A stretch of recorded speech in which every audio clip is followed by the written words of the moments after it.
온전히 거룩하고 전능하신 하나님을 더 가까이 만나러 갑니다. 설교로 하나 되는 시간 CBS 올포원.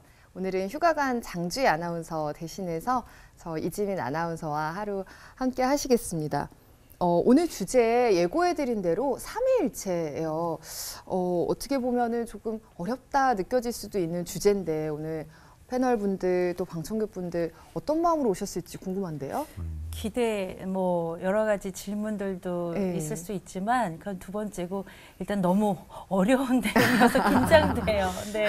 네, 정말 그러네요. 오늘은 또 저 말고도 또 새로우신 분이 있어서 소개해드리고 싶은데요.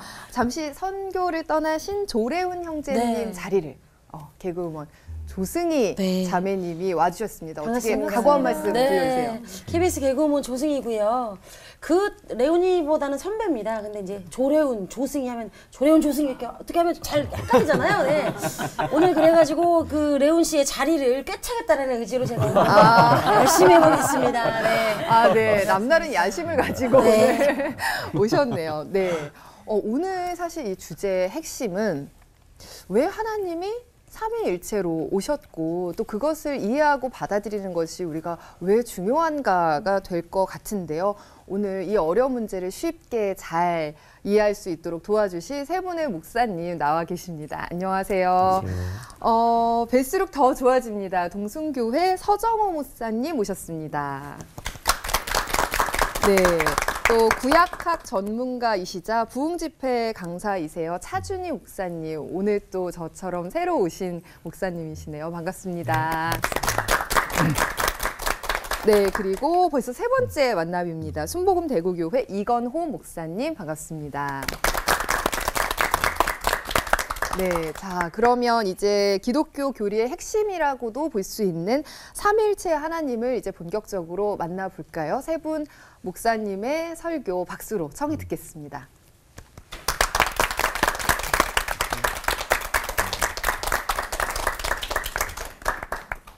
여러분 배너 또는 쿼바디스라는 영화 보신 적 있으시죠? 네. 그러면 거기에 나오는 장면 중에 로마의 그 원형 경기장이 있습니다. 네.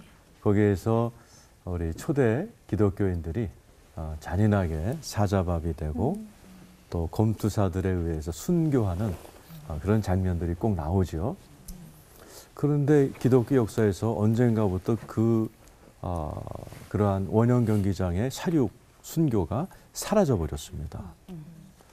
갑자기 왜 그 로마 정부에서 그것을 없애버렸냐면 사자밥에 또 검투사들의 칼날에 죽어가는 초대 기독교인들의 얼굴이 너무나 밝았고 심지어는 찬양을 하면서 죽어가는 그들을 보면서 그 구경을 하고 있던 로마 시민들 중에는 2세기쯤 되어서는 이미 많은 분들이 예수를 믿고 있었습니다.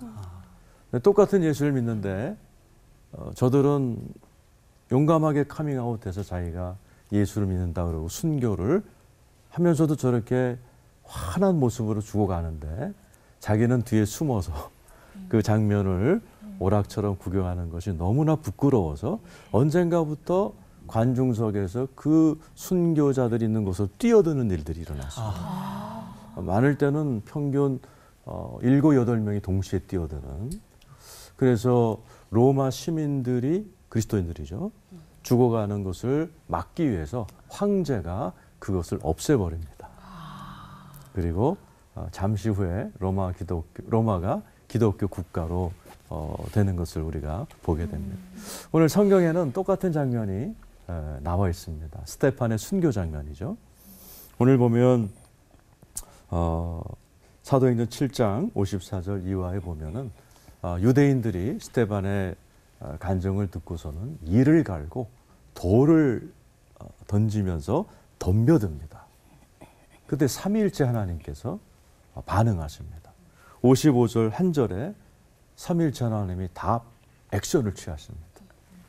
스데반이 성령 충만하여 하늘을 우러러 주목하여 하나님의 영광과 및 예수께서 하나님의 우편에 서신 것을 보고 그랬습니다. 스데반이 돌을 맞고 위험에 처했을 때 하나님의 영광, 그것은 하나님의 임재를 상징합니다. 성경에 보면 에레미야 8장 21절에 보면은 하나님이 이렇게 말씀하셨어요. 내 백성의 딸의 상처로 인하여 내가 상하노니 내가 비참해졌으며 놀라움이 나를 사로잡는도다. 하나님이 딸이 상처를 당하니까 놀라움에 사로잡는 거예요. 예수님이 오늘 본문에 보면 일어나 버리십니다. 사랑하는 스데반이 이렇게 위험에 처했을 때 가만히 계신 분들이 아니죠. 예수님이 일어서시죠. 그리고 성령님은 스데반 안에서 충만하게 은혜로 사도행전 6장 15절에 보니까 얼굴이 천사처럼 빛나도록 성령님이 이 안에서 평안과 기쁨으로 역사하시는 것을 보게 됩니다. 우리 성삼위일체 하나님께서는 우리가 어떤 일을 처했을 때 가만히 계신 분이 아니라 우리의 삶 가운데 개입하시는 분이시죠. 그리고 오늘 이 스데반은 이 사람들이 귀를 막고 돌을 던지고 죽입니다. 근데 죽여가는 장면이 이렇게 기록되어 있죠. 60절에 보면 주여 이 죄를 그들에게 돌리지 마옵소서 하고 자니라 그렇게 되어 있습니다. 어떻게 이런 환경에서 제가 그 신문에서 어느 이슬람권에서 이렇게 바람을 피다가 잡힌 남녀가 돌 맞아 죽는 사진을 본 적이 있습니다. 이게 땅을 이만큼 팠더라고요. 그리고 사람들이 돌로 이만한 돌입니다. 돌로 던질 때 그 죽음을 앞둔 남자의 그 얼굴이 막 공포에 찔려 있는 그 사진을 제가 본 적이 있어요. 그런데 이 스데반은 천사처럼 얼굴이 빛나면서 예수님처럼 주여 저들의 죄를 용서해 주십시오 하고 자니라 아주 평안함 가운데 마지막을 이렇게 자니라라는 단어로 묘사하고 있습니다. 삼일째 하나님께서는 스데반이라는 하나님의 자녀가 위기에 처했을 때 액션을 취하실 뿐만 아니라 무언가 힘을 넣어주시는 거죠. 이제 오늘 많이 나오겠지만은 이 성삼일체 하나님의 그 관계를 이제 신학용어로 페리코레시스라는 단어를 씁니다. 그건 서로 삼위 하나님이 서로 침투하고 서로 환대하고 서로 즐기고 존중하는 그러한 미묘한 사랑의 관계를 표현하는 그런 단어죠. 하나님께서 그 삼위 하나님이 즐기시는 그 관계의 힘을 우리 인간이 예수를 영접하고 세례를 받을 때 우리도 그 관계 속으로 초대해 주신 겁니다.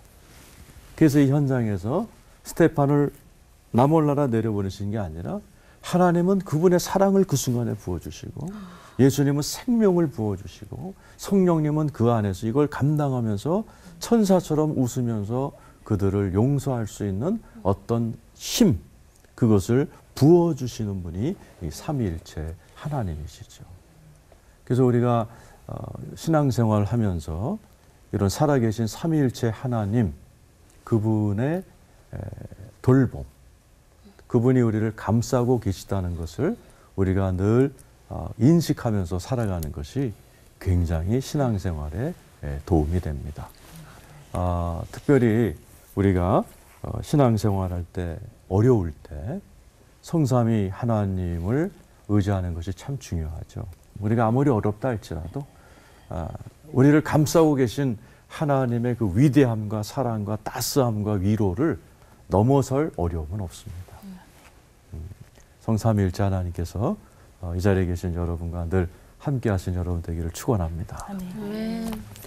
하나님 아버지, 위기에 처했던 죽음을 앞두고 있는 이 스데반을 성삼위일체 하나님의 크신 위로로 감쌌듯이 우리가 일상을 살면서 아무리 어려운 일이 있다 할지라도 하나님의 사랑과 예수 그리스도의 은혜와 성령님의 함께 하심이 어떠한 어려움도 저희들을 보호하시고 이겨내게 하실 줄로 믿습니다.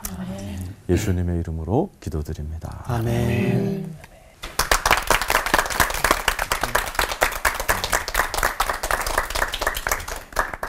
삼위일체는 왜 중요할까요?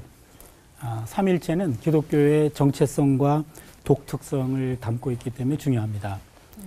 기독교는 유일신론입니다. 그래서 무신론하고 다르죠. 또한 기독교는 유일신론이기 때문에 또 다신론하고도 달라요. 근데 기독교는 정확하게 이야기하면 또 삼위일체론입니다. 그러다 보니까 유일신론을 주장하는 유대교나 그리고 이슬람교하고도 다릅니다. 그렇게 보면은 기독교의 정체성은 바로 이 삼위일체론에 있다라고 이야기해도 틀린 말은 아닐 겁니다. 그러니까 우리 하나님은 삼위일체 하나님이라는 거죠.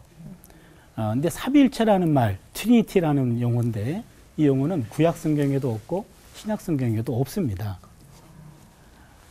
구약에는 이 삼위일체에 대해서는 부분적으로만 나와 있고 그리고 신약에 와가지고는 좀 완전하게 나와 있습니다. 그래서 우리가 신약 성경에 익숙해 있기 때문에 신약 성경에는 삼위일체 하나님을 당연히 전제하고 기록하고 있어서 예를 들면 마태복음 28장 19절 같은 경우에 그러므로 너희는 가서 모든 민족을 제자로 삼아 아버지와 아들과 성령의 이름으로 세례를 베풀고 아버지와 아들과 성령 삼위가 나옵니다.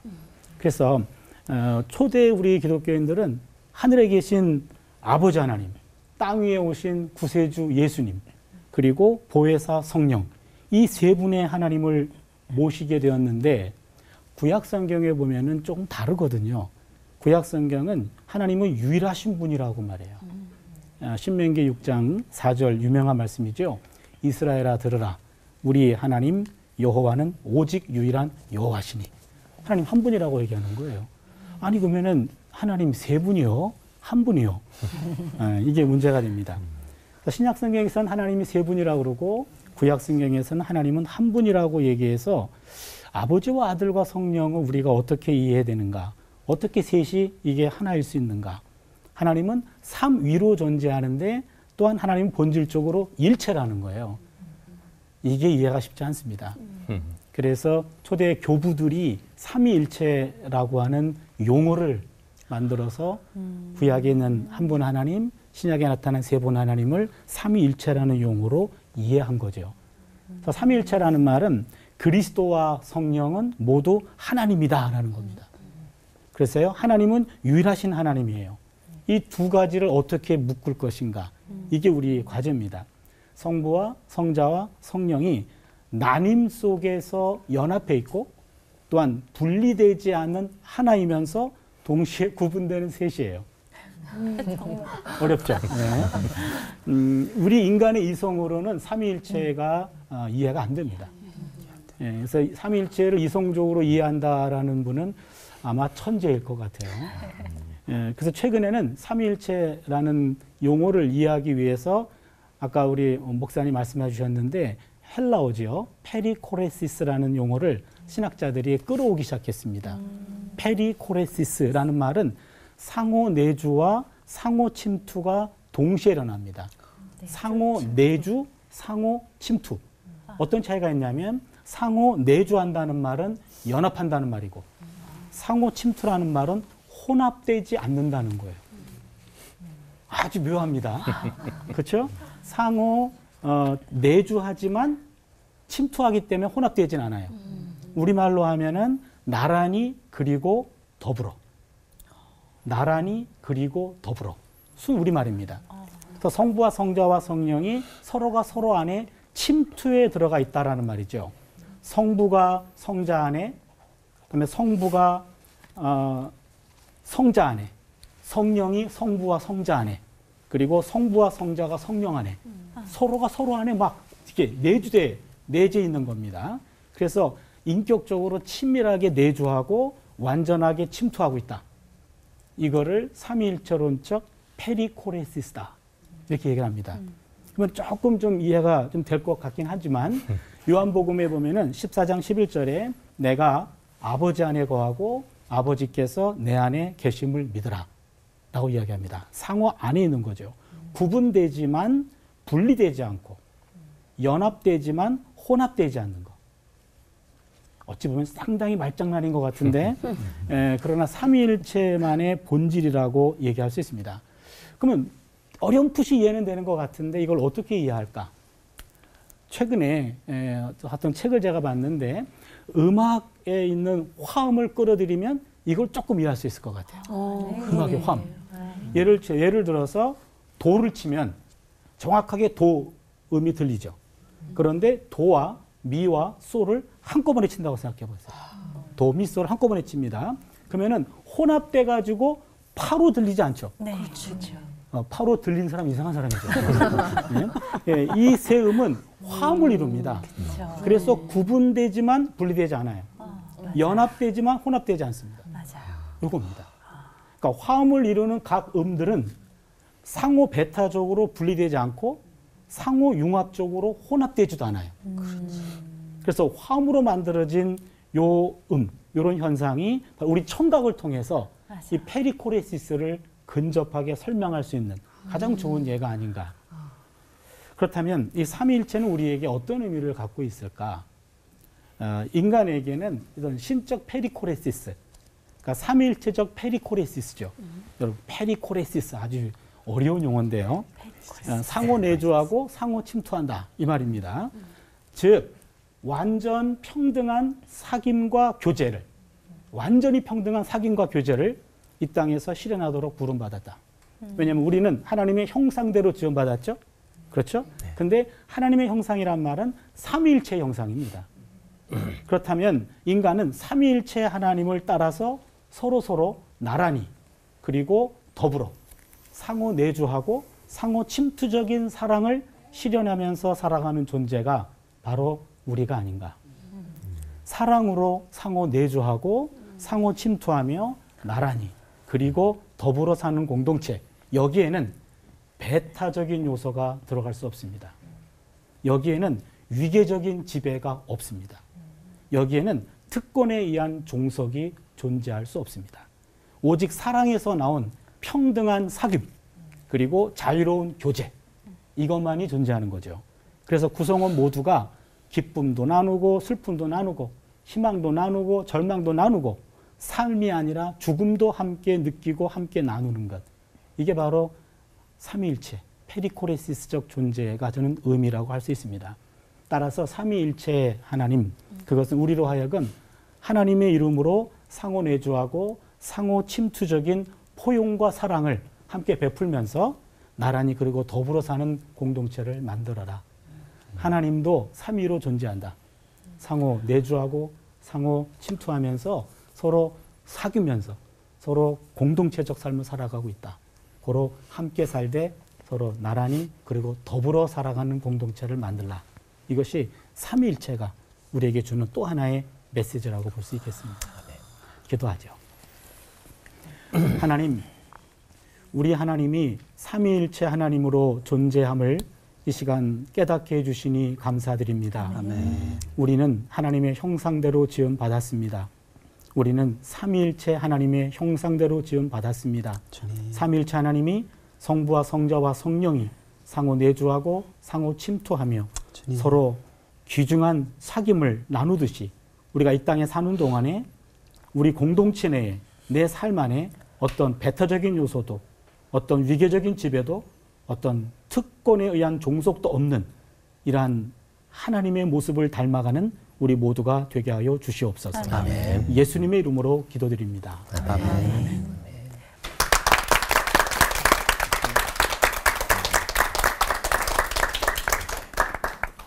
지난 2000년 기독교의 역사 속에서 가장 논란이 많았고 또 아직까지도 그렇게 명확하게 설명을 할 수 없는 두 가지의 대표적인 교리가 있습니다. 하나는 예수 그리스도의 신성과 인성의 조화라는 것이고요. 두 번째는 바로 이 삼위일체 교리이죠. 하나님이 한 분이신데 세 위격을 가지고 계시다 하는 이 교리를 왜 그렇게 어렵고 이해하기 힘든 거를 초대 교부들은 고민을 하면서 또한 신앙 고백으로 했을까요? 이유는 간단합니다. 성경이 그렇게 기록되어 있으니까요. 아까 교수님 말씀하셨던 것처럼 하나님은 한 분이라 분명히 선언하고 계신데 성경의 곳곳, 특별히 신약 성경에 보면 성부, 성자, 성령 하나님이 함께 동시에 사역하시는 장면들이 여러 군데 등장하고 있기 때문이라는 거죠. 그러니까 성경이 삼위일체에 대하여 얘기하고 있기 때문에 우리는 그걸 내 머리로 이해되지 않는다고 해서 그건 아니다라고 부정할 수는 없는 거죠. 이사야 55장에서 여호와 하나님 이렇게 말씀하시죠. 내 생각이 너희 생각과 다르며 내 길은 너희 길과 다르다. 여호와의 말씀입니다. 이는 왜냐하면 하늘이 땅보다 높은 같이 내 길은 너희 길보다 높고 내 생각은 너희 생각보다 높기 때문이다. 그렇게 말씀하세요. 사도 베드로도 그의 편지 속에 이렇게 권면을 하고 있습니다. 우리가 사랑하는 형제 바울도 그 받은 지혜대로 너희에게 이같이 썼고 또 모든 편지에도 이런 일에 관하여 말하였을 때 그 중에 알기 어려운 것이 들어있으니 사도 바울의 편지를 읽으면서 베드로도 아리까리한 부분들이 꽤 많았던 것 같아요. 어려운 게 많아요. 무식한 자들과 굳세지 못한 자들이 다른 성경과 같이 그것도 억지로 풀다가 스스로 멸망에 이르느니라. 억지로 풀다가 보면 스스로 멸망에 이른다는 거죠. 그러니까 성경을 읽다가 이건 정말 잘 모르겠다. 내 인간 이성으로는 해석이 불가능하다 그럴 때에는 잠깐 덮어놓고 넘어가라는 거죠. 그걸 억지로 내 생각 쥐어짜가지고 만들어내다가 보면 위험한 교리가 나올 수 있는 거죠. 수많은 이단들이 그렇게 나온 겁니다. 베드로는 이렇게 충고를 합니다. 베드로후서 1장 19절에 또 우리에게 더 확실한 예언이 있어 어두운 데를 비추는 등불과 같으니 날이 새어 샛별이 너희 마음에 떠오르기까지 너희가 이것을 주의하는 것이 옳으니라. 샛별이 동쪽에서 떠오를 때를 기다리고 있는 것처럼 깜깜한 밤중에 성령께서 우리에게 그 말씀의 뜻을 풀어 가르쳐 주실 때까지 기다릴 필요가 있다는 거예요. 때가 있다는 거죠. 먼저 알 것은 성경의 모든 예언은 사사로이 풀 것이 아니니 우리가 이 문제에 대해서 분명하게 고백해야 할 게 한 가지 있습니다. 진리에 대하여 내 제한된 이성이나 논리로 해석이 안 된다고 해서 그게 비진리라고 말할 수는 없다는 거죠. 그러세요? 내 머리로 꼭 이해가 돼야 되나요? 그렇진 않아요. 세상에 사실은 내 머리로 이해되지 못하는 인생의 문제들이 무수히 많아요. 그러니까 내 좁은 머리로 이해 안 된다고 해서 그것은 아무래도 좀 이상하다 그렇게 배척할 수는 없다는 거예요. 나는 이런 생각이 듭니다. 조금 전에 우리 차 교수님도 말씀하셨지만 이제 약간의 해석의 가능성이 열리기 시작한 거죠.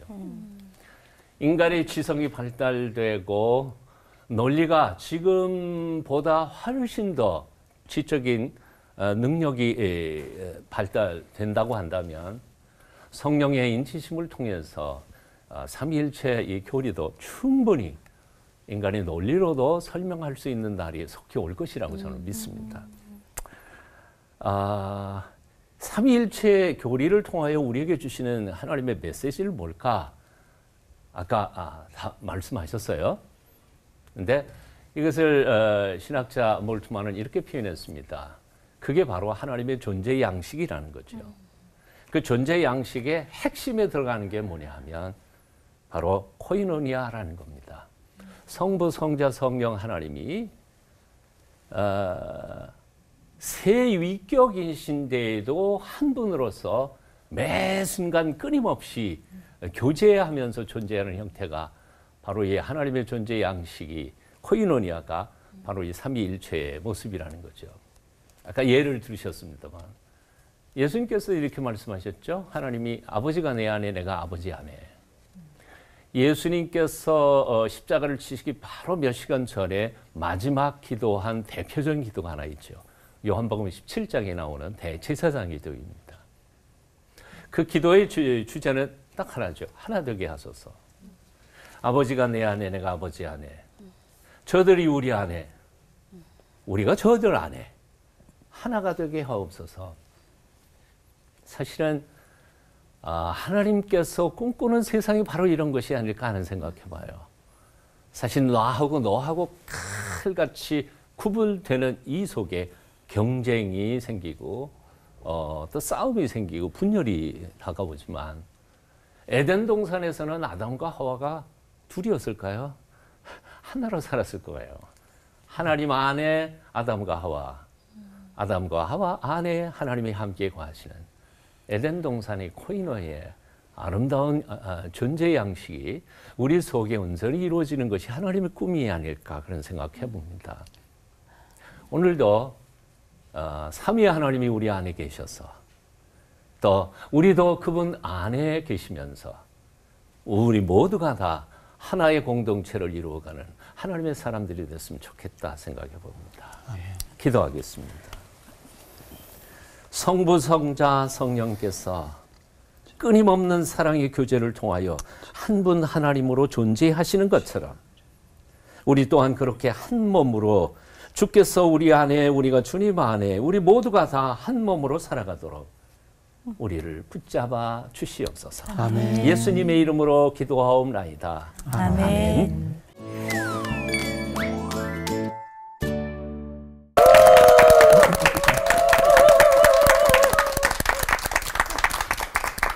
네, 귀한 설교 잘 들었습니다. 오늘 세 분의 설교는 정말 설교의 삼위일체를 이루었다라고 해도 과언이 아닐 정도라는 생각이 드는데요. 삼위일체 하나님을 그래도 가장 친근하게 만날 수 있는 때는 언젠가요?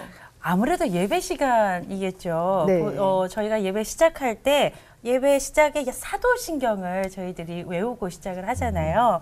그럼 거기에 성부, 성자, 성령 하나님을 믿는다는 신앙 고백이 네. 바로 그대로 되어 있고 예배 시작에 그렇게 고백하는 거로 시작하니까 아무래도 예배 시작부터 세 분이 아니라 3위에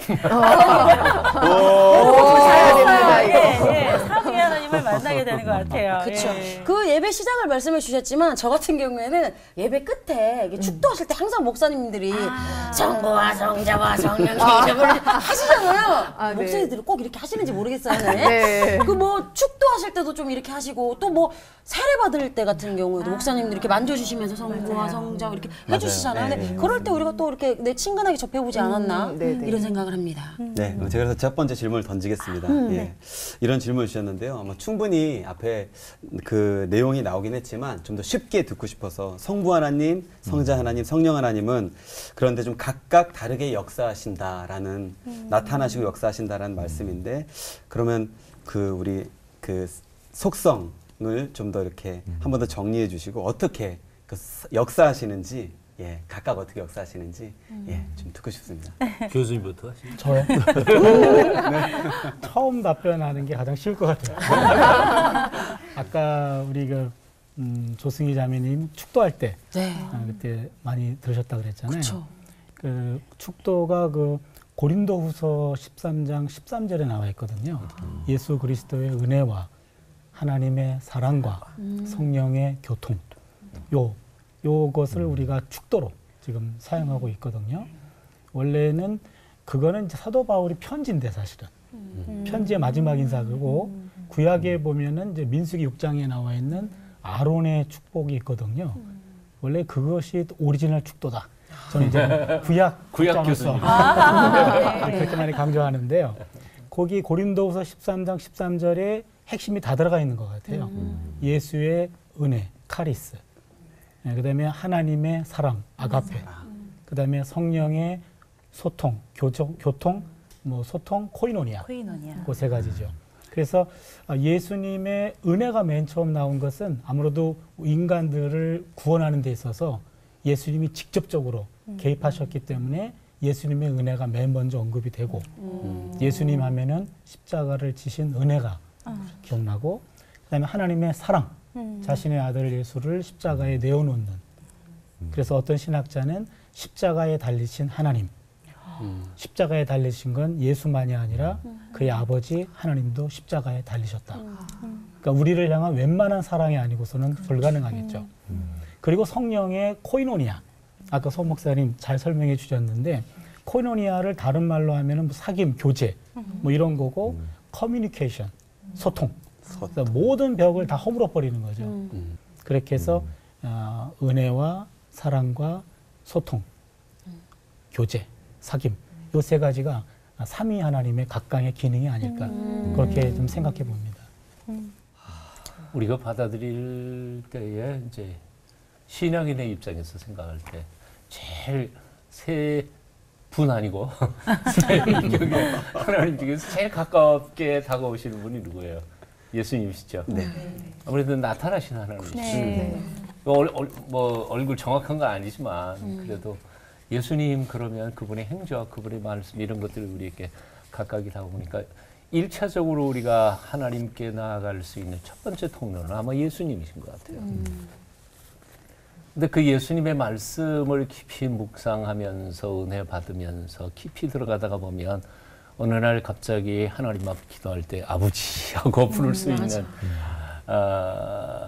은혜가 임하죠. 그 순간에 성령께서 내 중심에서 그런 은혜를 경험하게 하시고 감동케 하시고 말씀으로 이끌어가게 하는 것이 사실은 뭐 신학적이거나 교리적인 얘기가 아니고 우리 신앙인의 경험에서 보면 아마도 예수님 잘 모르지만 그냥 그 얼굴에 가까이 다가가다가 그 예수님 하나밖에 없는 외아들을 죽이실 만큼 우리를 사랑하시는 하나님 아버지 앞에 그 사랑 앞에 무릎을 꿇게 되고 그리고 그 모든 것들을 이해하게 하고 그 신앙을 끝까지 견제하게 하는 것은 눈에 보이지도 않는 그러나 나와 함께 늘 함께 계시면서 도와주시는 성령님의 역사, 보혜사가 아닌가.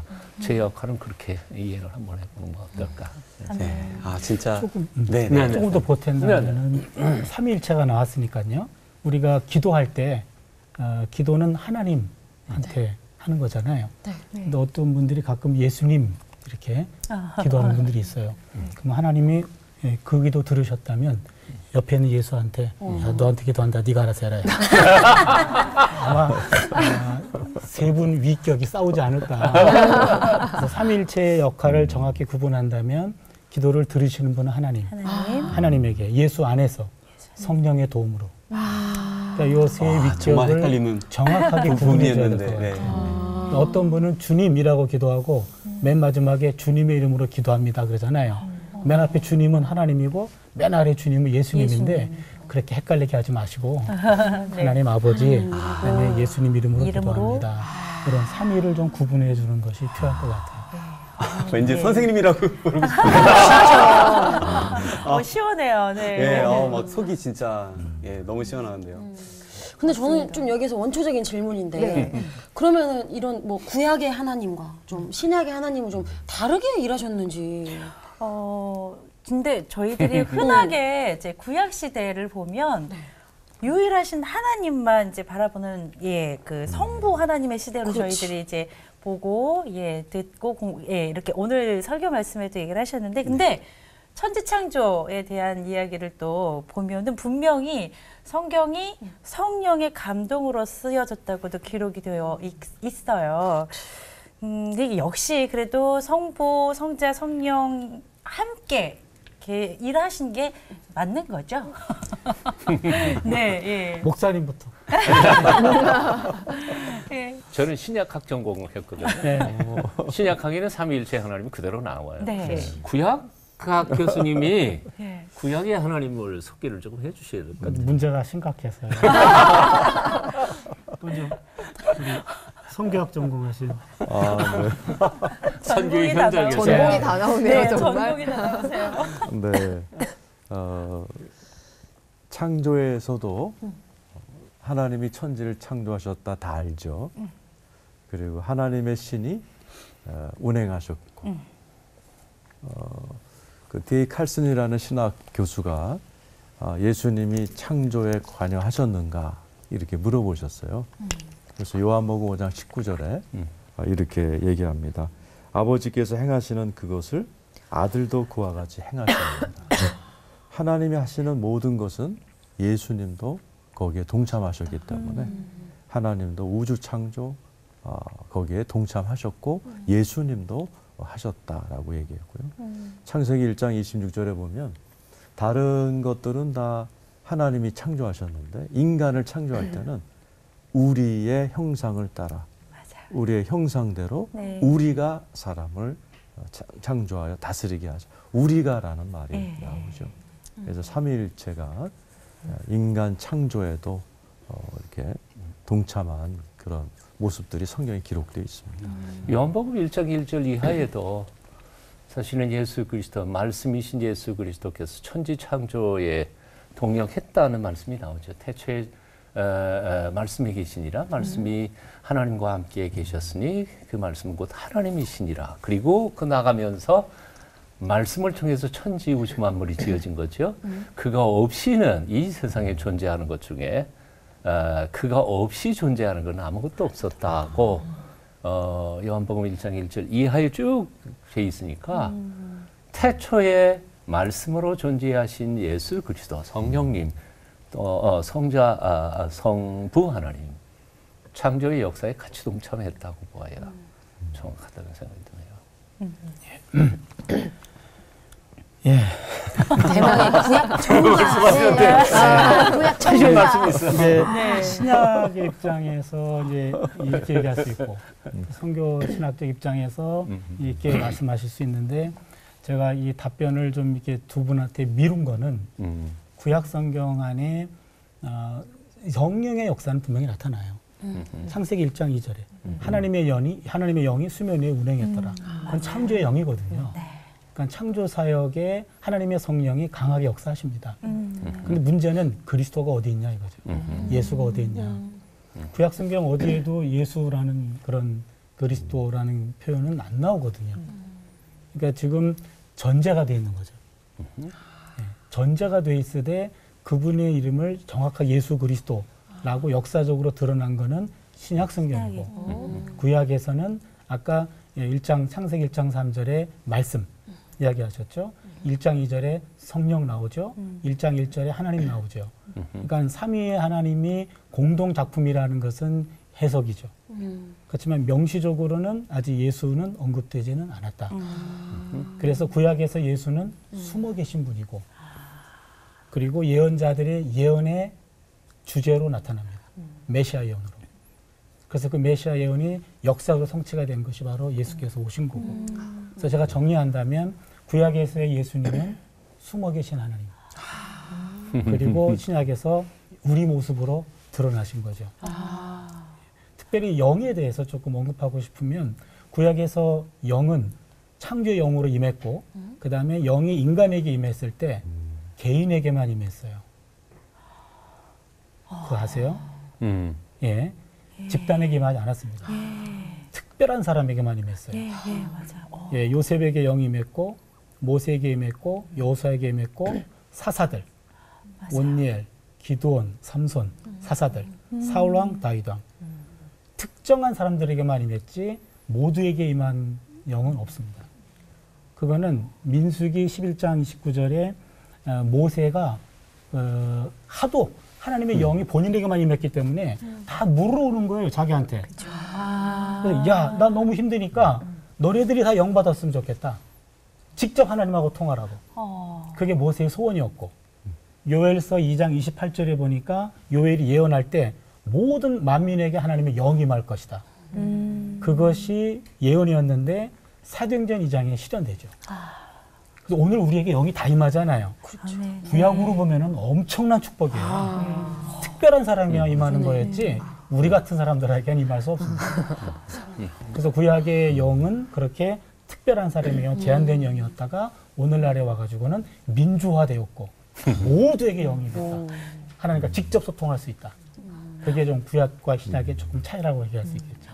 그래서 지금 말씀해 주시고 정리해 주신 것처럼 인간이 이해를 억지로 하려 들면 문제가 생기는 부분이 바로 이 부분이 아닌가 싶고 그래서 이걸 악용한 것들이 바로 이제 정말 악한 세력들, 이단들 상당수가 정말 상당수라고 하기에는 거의 전부가 이것에 대해서 잘못된 이해를 가르치고 하는 것으로 시작되는 것 같이 보이는데요. 우리가 참 기독교 기본교리에 참 취약했던 부분이 많았던 것 같아요. 예. 그렇죠.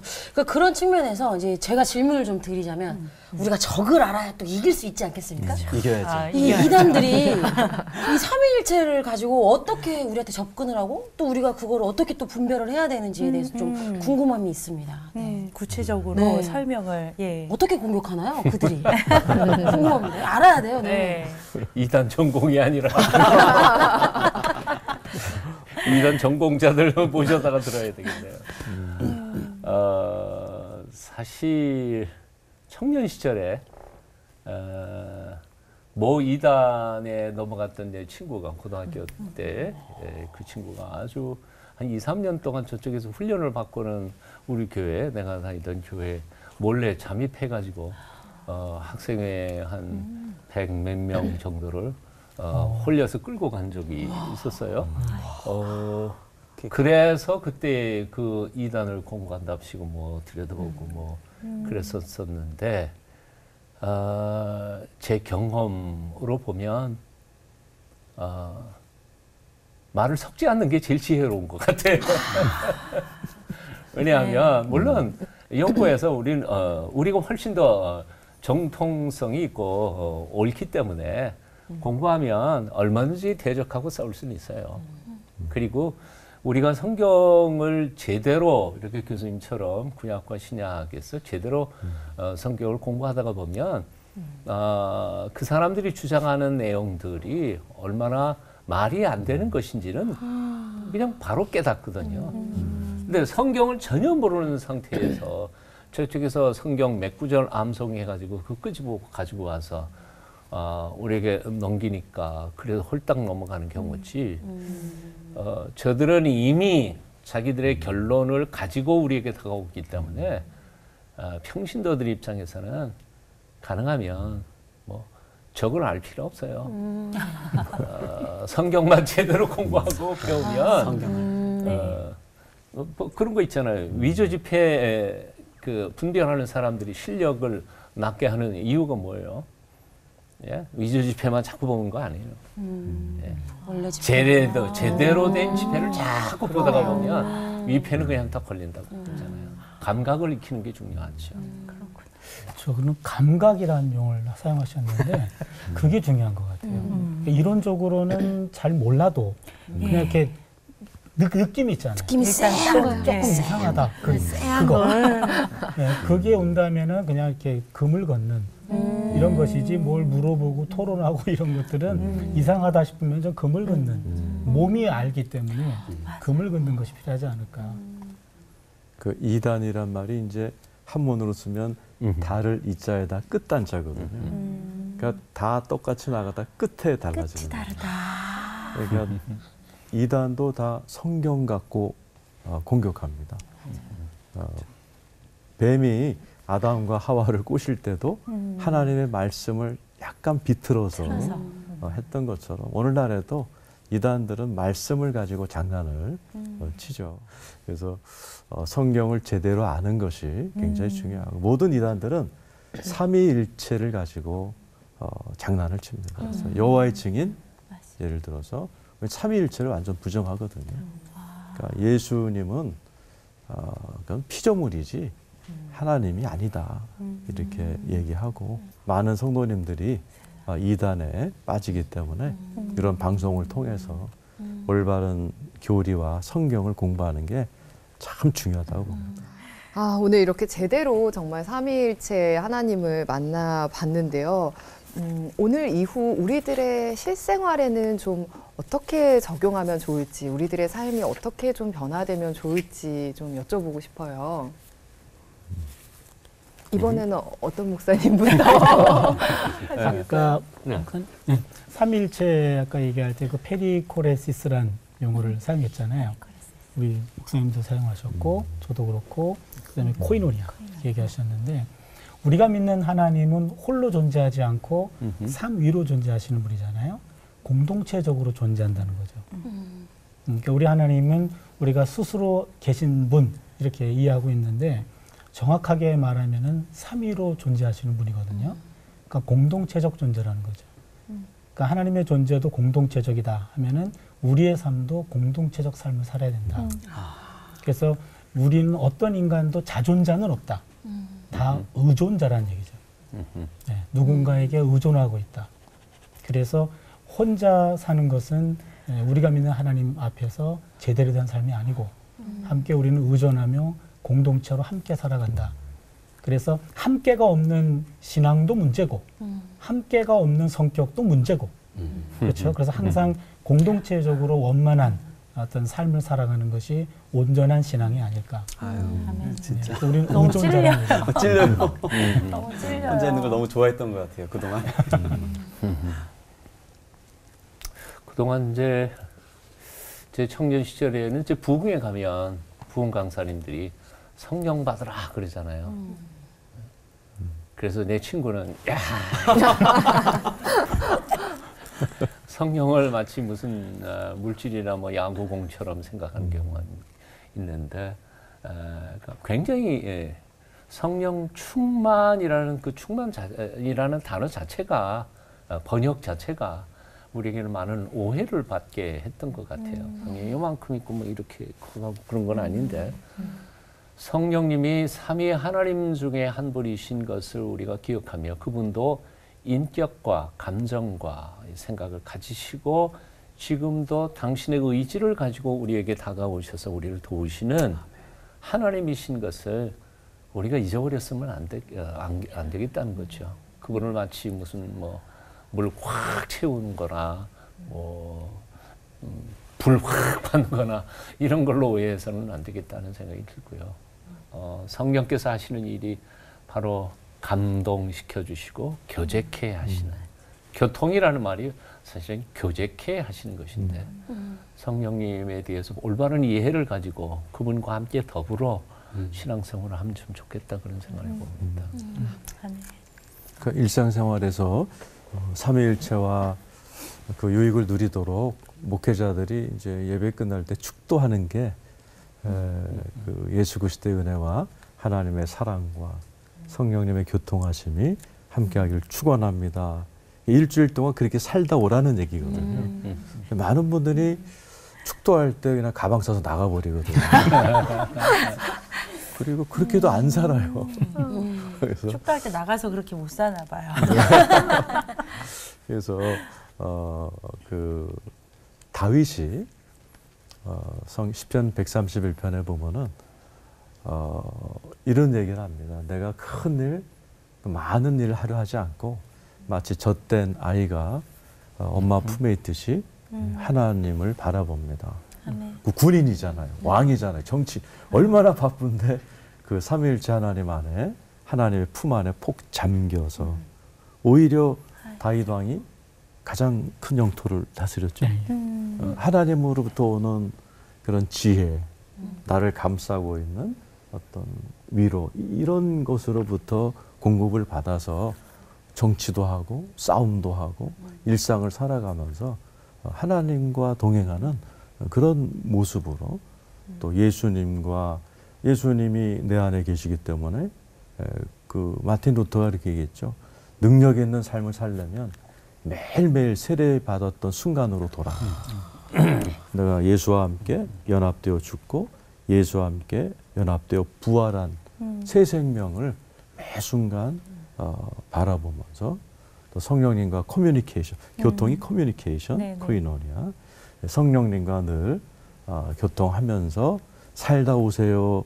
이렇게 목사님들이 힘줘서 하는데 그때 가방 싸서 다 나가요. 그 식당이 자리가 모자라서 밥 먹을 자리 찾으러. 그러네요. 이제 밥 끝났다 먹고 하면서 가요. 나오시는 분들 네. 많으시죠.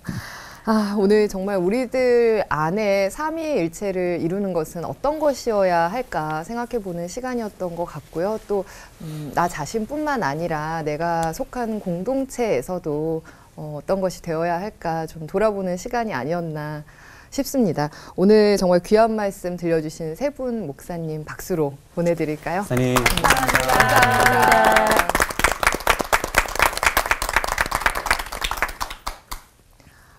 요즘 남녀노소를 불문하고 세상살이를 즐겁게 하려면은 꼭 필수적으로 갖춰야 하는 게 있다고 하는데요. 바로 외모 업그레이드라고 합니다.